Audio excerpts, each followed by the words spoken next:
Of course, as 97 is winding down, we know that, things are changing in the WWF. Of course, the Montreal Screwjob means that Brett is out of here and Vince is looking for his next big idea.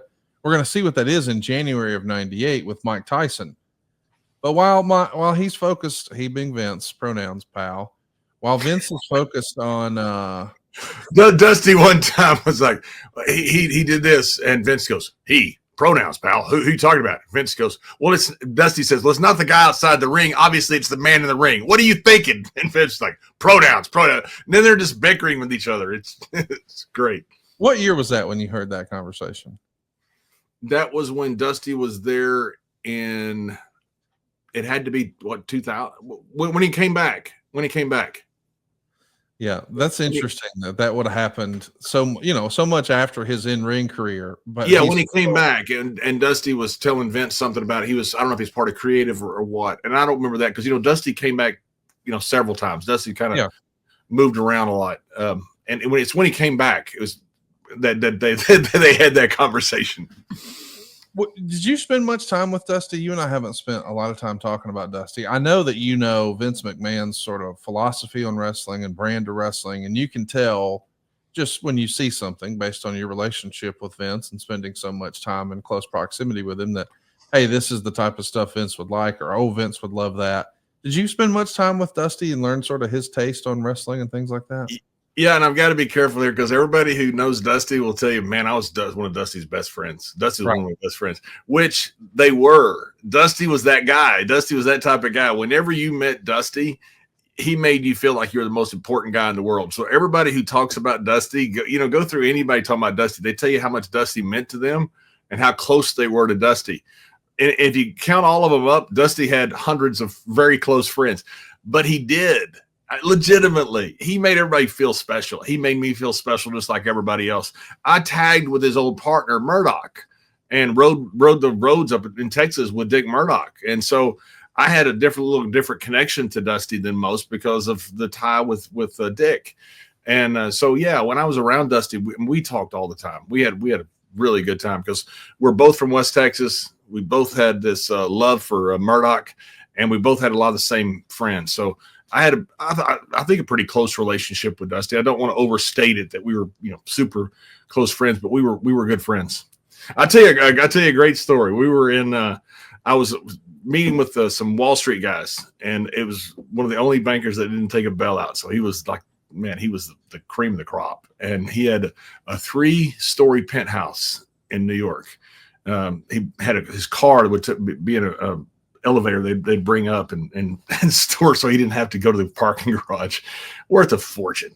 So my wife tells me, says, hey, we're going to this party, and just kind of understand these guys may kind of be stuck up guys. You may not be, you may not have much fun. I said, okay, that's fine. I'm used to, guys that like that. They may not have anything in common with me. That's fine.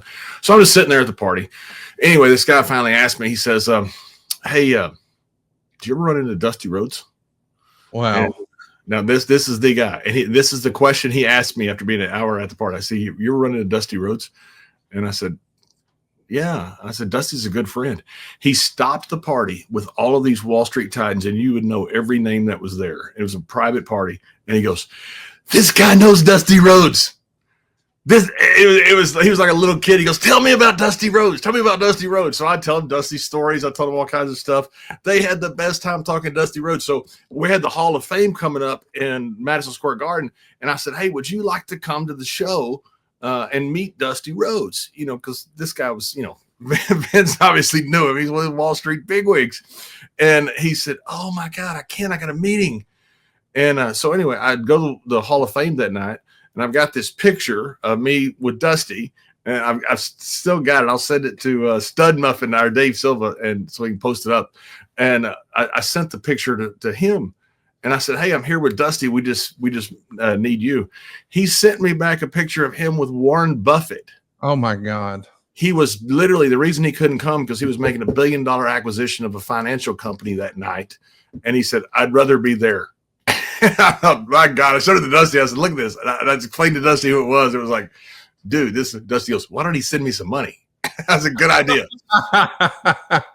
Isn't it interesting? You know, you've probably at least been around or heard this, but I find it interesting that we have all this negative perception about wrestling fans and wrestling fandom, specifically about Dusty Rhodes, and Ric Flair and Hulk Hogan, and those characters sort of pierce through all of that, and you never know. Like I can just speak from mortgage experience. Like when I first started talking about my mortgage company here on the podcast, I think a lot of people assumed, you know, that we were targeting a certain type of audience, but we did so many doctor loans and attorney loans. And I mean, people who have, you know, tried cases in front of the Supreme Court, you know, astrophysicists, crazy stuff, but wrestling sort of brings us all together.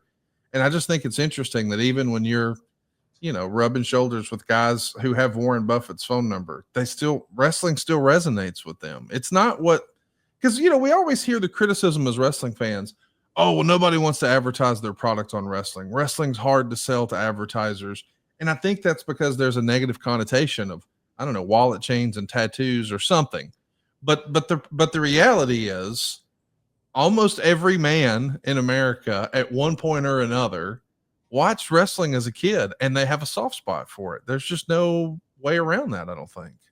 No, I don't either. And when I worked on Wall Street, I worked on Wall Street for about 3 years, and I worked in the corner of Water and Wall for a little boutique investment bank. I'd go, Stone Street was the oldest street, I believe, at least in New York. And that's where 85 Broad was, where Goldman Sachs was. And when Goldman would hit a deal, man, that street was rocking. I mean, rocking. Those guys had expense accounts. The girls would come in from Long Island, from New York, from the boroughs, because they knew that the young guys there had plenty of money and they were going to spend plenty of money that night. And it was fun to go down there because it was right by where my office was. And I go down there, and these guys are having this huge party.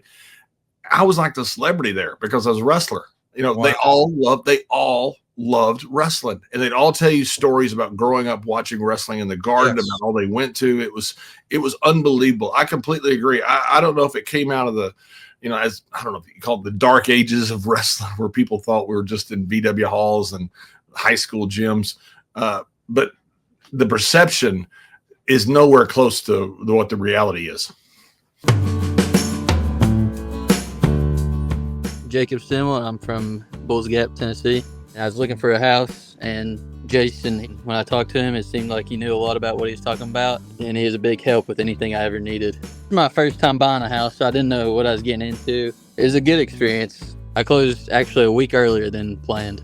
Anytime I needed help with anything or had any questions, he'd answer right away and help me learn a lot too. I would gladly recommend anybody. Y'all are a big help, and if I ever go to buy a house again, I'd go with y'all again. My name is Jacob Stimmel, and I got into my first home with the team at SaveWithConrad.com. NMLS number 2129, Equal Housing Lender. SaveWithConrad.com.